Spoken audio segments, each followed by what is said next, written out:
Sekiranya Yesus disalib karena untuk menebus dosa orang lain, berarti Yesus masuk neraka sebab untuk mempertanggungjawabkan dosa-dosa orang lain.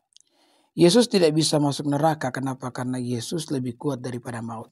Itulah sebabnya kenapa dia menjadi penebus. Karena hanya dialah penebus yang lebih kuat daripada maut. Jika Yesus juga takluk terhadap maut, maka Yesus tidak layak untuk menjadi seorang penebus. Makanya di dalam perjanjian lama, khususnya dalam kitab Ayub dikatakan, pasal 19 ayat yang ke-25. Tetapi aku tahu penebusku hidup, dan akhirnya ia akan bangkit di atas debu.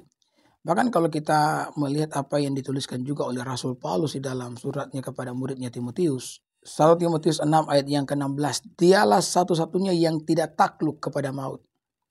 Maut di sini artinya neraka ya. Bersemayam dalam terang yang tak terhampiri. Seorang pun tidak pernah melihat dia, dan memang manusia tidak dapat melihat dia. Baginya lah hormat dan kuasa yang kekal. Jadi ini merupakan tulisan daripada Rasul Paulus, yang dimana dia sementara menuliskan mengenai Allah dalam hakikatnya yang sepenuhnya, di mana Allah itu tidak akan pernah mengalami atau takluk kepada maut. Dan karena Kristus adalah Allah, maka Kristus pun tidak bisa takluk terhadap maut.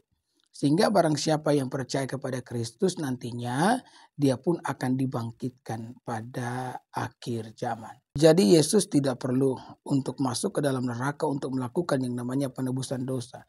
Dengan matinya di atas kayu salib, maka dia mengerjakan penebusan dosa karena Allah telah menjatuhkan hukuman di dalam daging. Kita perhatikan ayat ini. Sebab apa yang tidak mungkin dilakukan oleh hukum Taurat karena tak berdaya oleh daging, telah dilakukan oleh Allah dengan jalan mengutus anaknya sendiri dalam daging.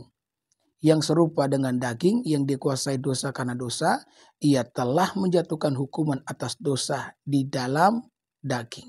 Jadi di dalam daging Kristuslah ya hukuman dosa itu telah ditanggung ketika Yesus mati di atas kayu salib. Jadi Yesus Kristus adalah penebus yang kuat, yang lebih kuat daripada kematian itu sendiri, yang lebih kuat daripada maut. Itulah sebabnya kenapa dia berkata pada hari yang ketiga dia akan bangkit, dan itu pun benar-benar terjadi. Terima kasih atas pertanyaannya. Tuhan Yesus memberkati kita semua. Shalom.